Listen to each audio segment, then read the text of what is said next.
Aleluia, bendito seja o nome do Senhor. Como é bom, meus irmãos, adorarmos a Deus. Eu convido você para, por alguns segundos, neste momento, aproveitando a mensagem desta canção, adorarmos ao Senhor. Poderoso Ele é. Aleluia, se você puder levantar a sua mão, levante. Se você quiser colocar no seu peito a sua mão, coloque, mas não deixe de adorar o Senhor nesta hora.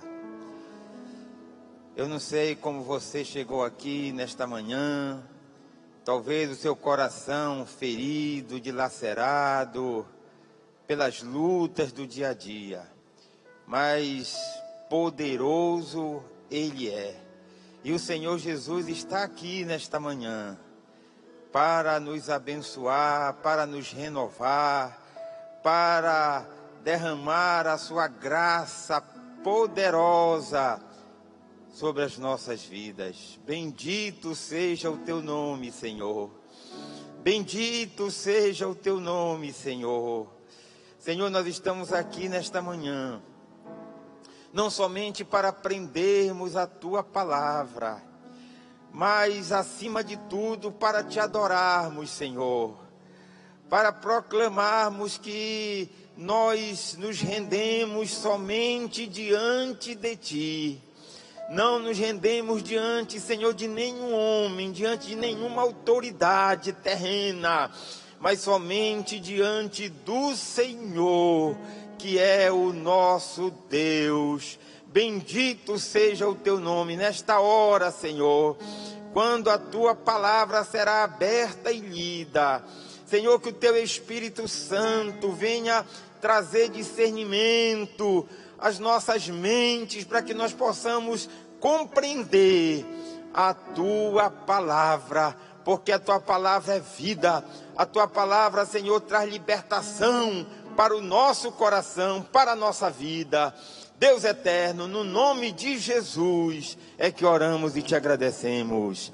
Amém, amém. Louvado seja Deus. Meus irmãos, eu convido vocês para nós fazermos a leitura do penúltimo capítulo do Evangelho de Jesus, escrito por Lucas, capítulo 23. O Evangelho escrito por Lucas tem 24 capítulos e hoje nós vamos fazer uma reflexão sobre o capítulo 23. E nós vamos ler alguns versículos. Vamos ler a partir do verso 44. Louvado seja o nome do Senhor.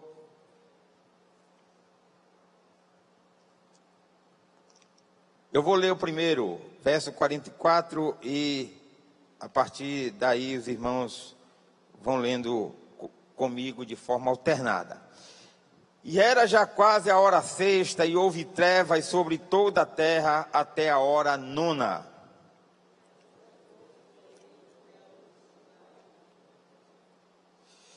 E Jesus, gritando em alta voz, disse: Pai, nas tuas mãos eu entrego o meu espírito. E tendo dito isso, ele se deu ao espírito.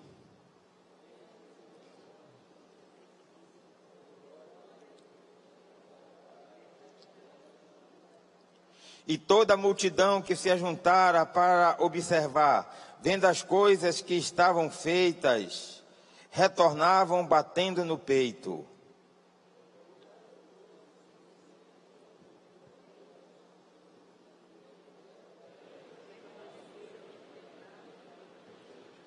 E eis que havia um homem de nome José, um conselheiro, e ele era homem bom e justo.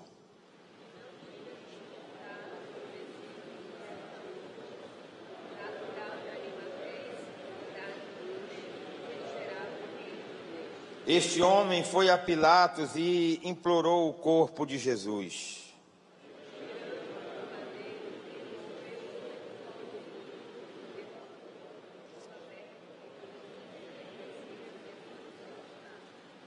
E era o dia da preparação, ia começar o sábado.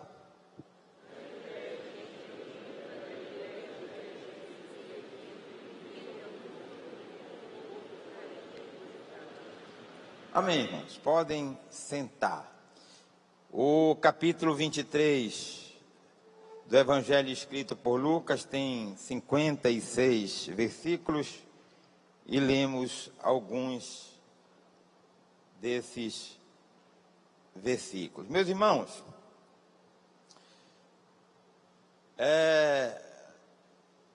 no capítulo 23 de Lucas, a narrativa trata sobre o julgamento, a morte e o sepultamento de Jesus. Então vejam aqui que são 3 temas muito interessantes e nós vamos falar um pouco sobre esses 3 temas para os irmãos: o julgamento, a morte e o sepultamento de Jesus. Jesus, ele, após entrar em Jerusalém de uma forma triunfal, alguns dias depois, Jesus, ele foi preso lá no jardim do Getsêmani, no Monte das Oliveiras. E aí, Jesus, após ser preso, ele vai passar por 4 julgamentos. Primeiramente, ele foi julgado pelo Sinédrio, que era um conselho formado pelos principais sacerdotes e escribas. Depois, Jesus vai ser julgado pelo governador da Judéia, Pilatos. E aí Pilatos, por entender que Jesus não tinha culpa nenhuma, e até mesmo para transferir a responsabilidade do julgamento para o governador da Galileia, Herodes, por entender que Jesus ele era galileu, vai então transferir o julgamento para Herodes. E aí Jesus vai entrar no 3º julgamento, o julgamento de Herodes. E Herodes vai, após julgar Jesus, devolver o julgamento para Pilatos. Aí é o 4º julgamento. E Pilatos vai realizar um julgamento público. O julgamento público organizado por Pilatos envolvia o próprio Pilatos, os magistrados, sacerdotes e principalmente o povo. E aí, Pilatos, era a época da Páscoa, e era tradição ali, no período da Páscoa, que o governo soltasse um preso. E Pilatos, ele vai declarar publicamente, naquele julgamento que estava acontecendo, que ele não via em Jesus crime nenhum. E ele vai exatamente propor que Jesus fosse açoitado e depois fosse solto. Essa era a pena que Pilatos estava propondo naquele julgamento. Só que o povo não aceitou, e Pilatos fez isso por 3 vezes. Só que o povo não aceitou a sentença que Pilatos pretendia decretar naquele julgamento. O povo começou a gritar cada vez mais que Jesus tinha que ser crucificado, e Barrabás, um criminoso, um homicida, um homem de altíssima periculosidade, deveria ser solto. E diante da manifestação do povo que ali se encontrava, Jesus então foi condenado à morte. Meus irmãos, é interessante nós observarmos que a principal acusação contra Jesus era de que Jesus estava se declarando como o rei dos judeus. Esta era a principal acusação contra Jesus. E se nós lermos a Bíblia atentamente, Jesus jamais se apresentou ou se declarou como sendo o rei dos judeus. Jamais. E vejam que ele teve oportunidade para isso. Porque no segundo julgamento, quando ele estava ali diante de Pilatos, Pilatos fez uma pergunta para Jesus. Se Jesus ele era o rei dos judeus. Qual foi a resposta de Jesus, meus irmãos? Ele disse assim, olha, tu o dizes. É você que está dizendo, não sou eu. Então Jesus não se declarou como o rei dos judeus. E aquele mesmo povo que agora estava dizendo, crucifica-o, há poucos dias, quando Jesus entrou em Jerusalém, esse mesmo povo gritava, dizendo que Jesus ele era o rei dos judeus, dizendo, Hosana ao filho de Davi, ou seja, que Jesus ele era o rei dos judeus, bendito que vem em nome do Senhor. Então Jesus ele não se declarou rei dos judeus. O povo que estava ali agora condenando o Senhor, este sim declarou que Jesus era o rei dos judeus. Meus irmãos, Jesus em pouco tempo sofreu 3 traições.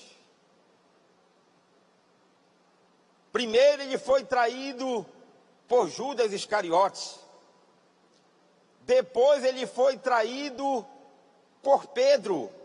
Quando Pedro negou a sua fé em Jesus, ali foi uma traição de Pedro. E agora Jesus estava sendo traído pelo povo. 3 traições fortíssimas e sequenciais. E aqui, meus irmãos, eu quero fazer uma analogia com a nossa vida. Provavelmente aqui, alguns irmãos já tenham passado por esta dor terrível. A dor da traição. É muito duro sermos traídos. É um sentimento que vai corroendo o nosso coração. E é mais duro ainda, e via de regra, como acontece isso? Quando a traição vem de quem a gente menos espera. É muito duro. Jesus, ele é apresentado por Lucas como sendo o filho do homem. Lucas, ele revela aqui a natureza humana de Jesus.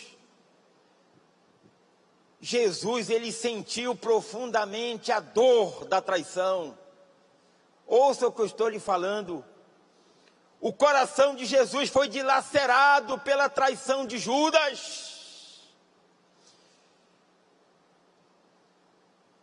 Uma traição que foi antecedida por um beijo falso.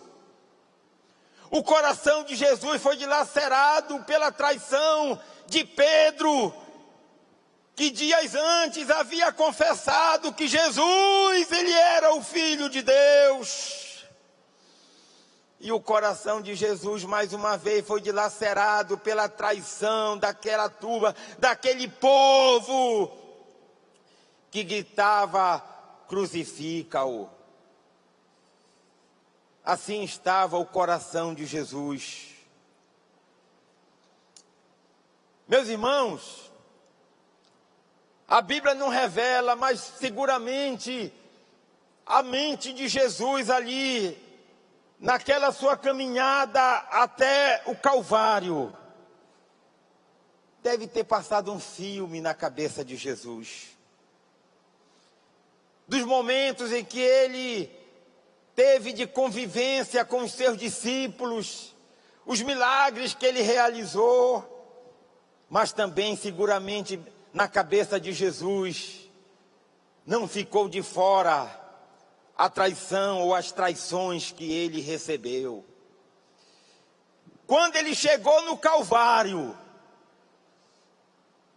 seguramente o coração de Jesus ainda estava dilacerado por essas traições. Mas se nós lermos atentamente o que Lucas escreve, aí vem algo extraordinário, meus irmãos.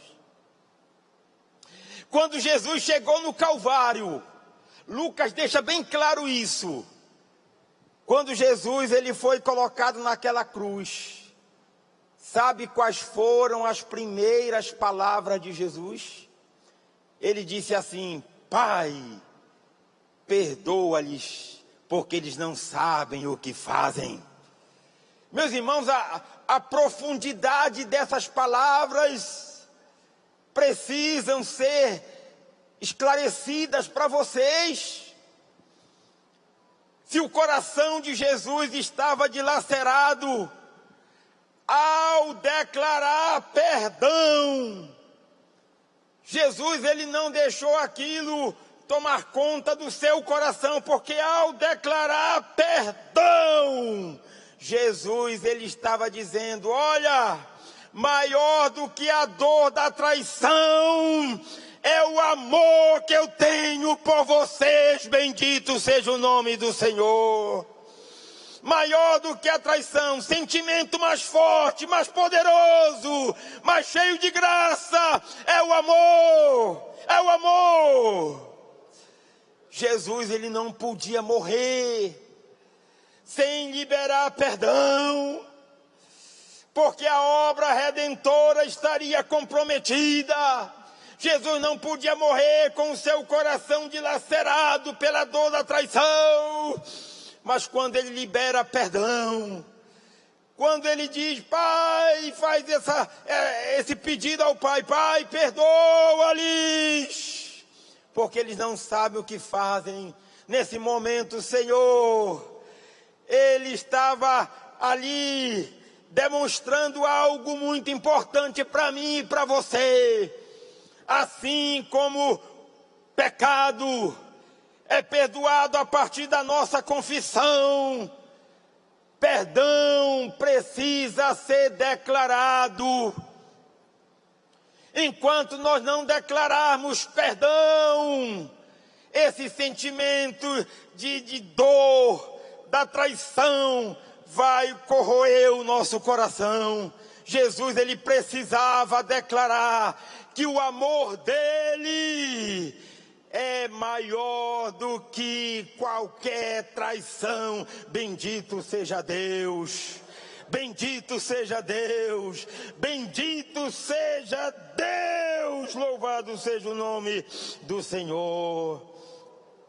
E aí Jesus, agora manifestando, revelando algo maior do que a dor da traição, o amor de Deus.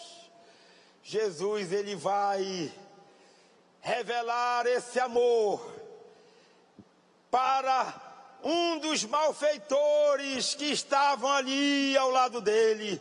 Lucas, ele deixa bem claro que Jesus, ele foi crucificado, e ao lado dele, do lado direito, do lado esquerdo, estavam dois malfeitores. E um dos malfeitores vai tomar um caminho diferente do outro. Enquanto um blasfemava, dizendo: olha, se tu és o Cristo, o Filho de Deus, desce dessa cruz, salva-te a ti mesmo e a nós também. O outro, além de repreender o malfeitor que estava blasfemando, ele vai dizer para Jesus: Senhor, lembra-te de mim quando entrares no teu reino. E Jesus disse: hoje tu estarás comigo no paraíso. Meus irmãos, o apóstolo Paulo, ele vai falar muito nas suas cartas que a salvação, ela não é pelas obras, para que ninguém se glorie. É exatamente pela graça, por meio da fé. Mas mais profundo do que aquilo que Paulo escreveu foi exatamente a salvação desse malfeitor. Esse malfeitor, ele não fez nada em vida que pudesse levá-lo à salvação. Mas no último minuto da sua vida, no último minuto, ele reconheceu que Jesus era o Salvador, que Jesus era o Senhor que estava ali ao seu lado, e por isso ele foi salvo, não pelas suas obras, porque ele não tinha obra boa nenhuma. Ele foi salvo pela graça, mediante a fé que ele depositou em Jesus naquele momento. Bendito seja o nome do Senhor para sempre. Meus irmãos, já caminhando para o final dessa breve meditação, vejam que Lucas, ele traz a revelação que com a morte de Jesus, o véu do templo de Jerusalém rasgou-se ao meio. Quando você lê que o véu do templo rasgou-se ao meio, num primeiro momento isso aí pode não chamar a sua atenção, mas é algo que precisamos atentar. Vejam que lá no Antigo Testamento, quando Moisés, orientado por Deus, construiu o tabernáculo, entre o lugar santo e o santíssimo lugar, o santo dos santos, havia um véu. E só quem podia passar do lugar santo para o santo dos santos, pelo véu, era o sumo sacerdote. Aquele que iria realizar o sacrifício para perdão dos pecados do povo. Quando Lucas, usado pelo Espírito de Deus, traz a revelação de que com a morte de Jesus, o véu do templo rasgou-se ao meio, o que é que a palavra de Deus está nos dizendo? Está dizendo que agora na nova aliança, quando começou a nova aliança, começou com a morte de Jesus. A morte de Jesus é exatamente o evento que separa a antiga aliança da nova aliança. E agora, na nova aliança, a partir da morte de Jesus, o véu do templo, agora Lucas está trazendo uma revelação no mundo espiritual. O véu do templo rasgou-se ao meio. Na nova aliança, não somente o sacerdote, não somente aquele que vai realizar o sacrifício, pode entrar no Santo dos Santos. Agora todo aquele que crê que Jesus é Senhor e Salvador, eu e você, temos livre acesso à presença de Deus, ao Santíssimo Lugar. Ou seja, o Senhor nos constituiu como sacerdotes. Nós somos sacerdotes e sacerdotisas do Senhor. Nós temos livre acesso ao Santíssimo Lugar, que é a presença de Deus. Hoje, através de Jesus, nós não precisamos de mais ninguém. Não precisamos de boas obras. Não precisamos de nenhum santo. Precisamos somente da mediação de Jesus para entrarmos na presença de Deus. Falarmos frente a frente com o nosso Deus, e mais do que falarmos frente a frente com Ele, chamarmos o Senhor de Pai. Bendito seja o nome do Senhor.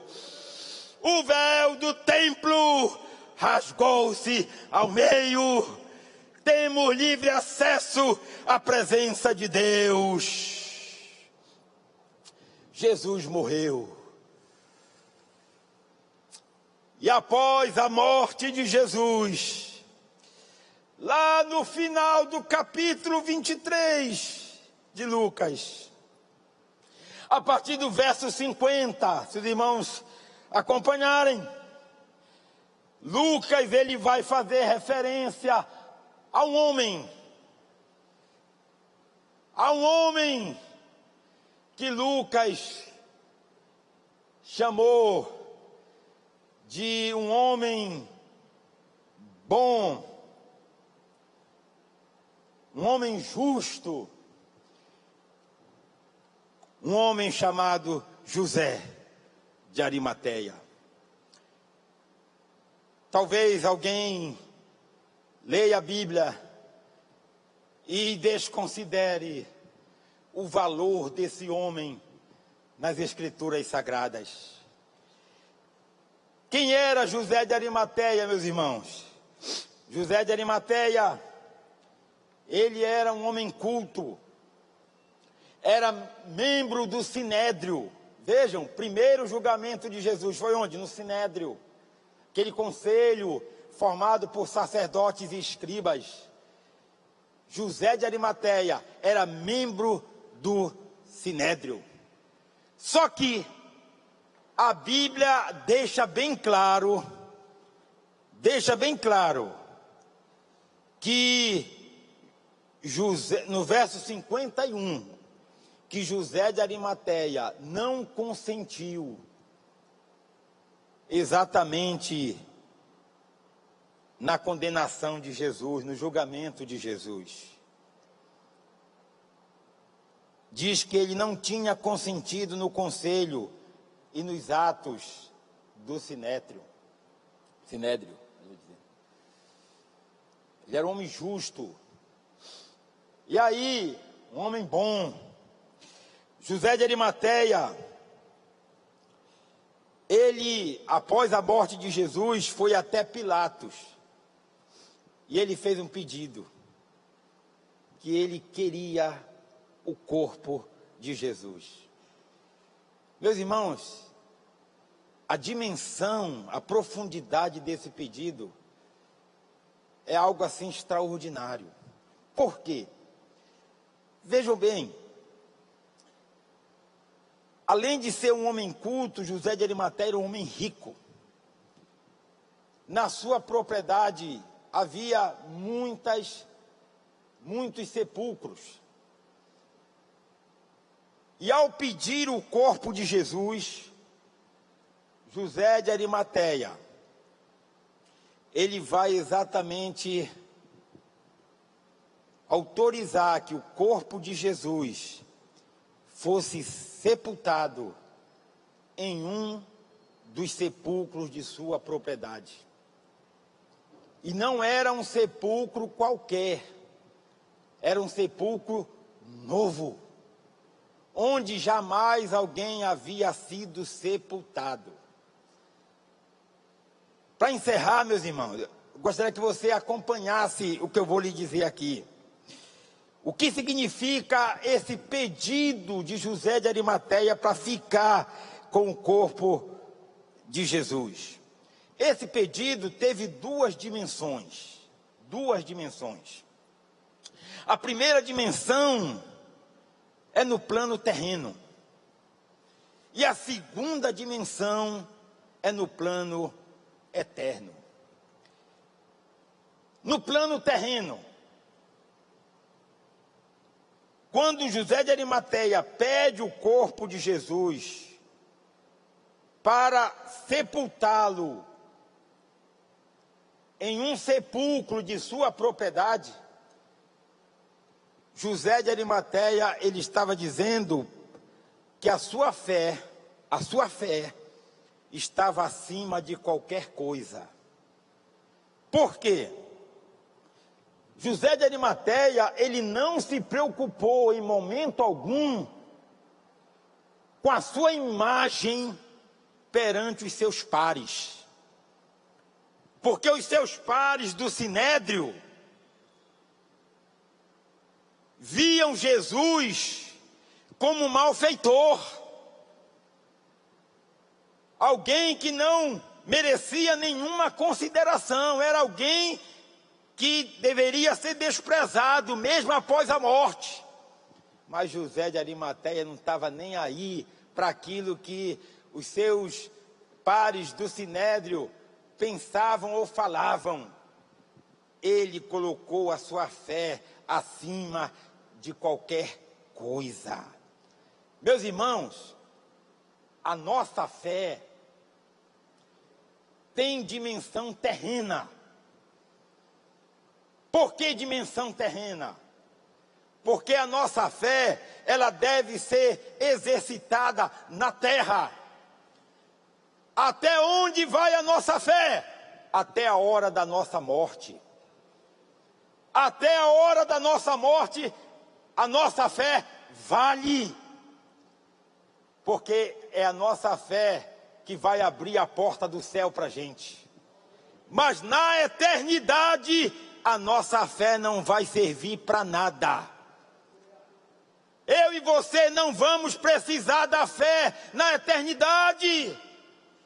Então, quando José de Arimateia, ele, ao pedir o corpo de Jesus, contrariando os seus pares do Sinédrio, ele estava colocando a sua fé acima de qualquer coisa.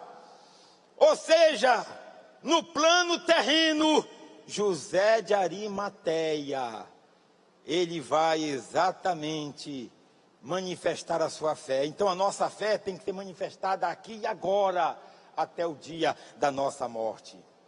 E no plano eterno, as obras de José de Arimateia testificavam que ele de fato era um homem bom. Ao doar o sepulcro para Jesus, para que o seu corpo, melhor dizendo, fosse sepultado, José de Arimateia, ele impediu. Você sabia, se José de Arimateia não tivesse pedido o corpo de Jesus para ser sepultado em um dos seus sepulcros, o corpo de Jesus provavelmente seria lançado em uma cova comum, porque naquela época, todos aqueles que morressem de cruz, que era a pior pena, todos aqueles, via de regra, eram lançados em uma cova comum. e provavelmente o corpo de Jesus também seria lançado em uma cova comum. Só que José de Arimateia, ele realizou uma boa ação, uma boa obra. Ele vai ceder um dos seus sepulcros para que o corpo de Jesus fosse sepultado. E aí finalizo dizendo, meus irmãos, ao contrário da fé, as nossas obras, elas extrapolam o campo terreno. As nossas obras são para a eternidade. Nós vamos levar as nossas obras para a eternidade. Nós vamos participar do tribunal de Cristo. E lá nós não vamos ser julgados pela nossa fé. Nós vamos ser julgados pelas nossas obras. Por isso que a Bíblia recomenda, Gálatas 6:9, não nos cansemos de fazer o bem, porque a seu tempo colheremos. Deus nos abençoe, em nome de Jesus.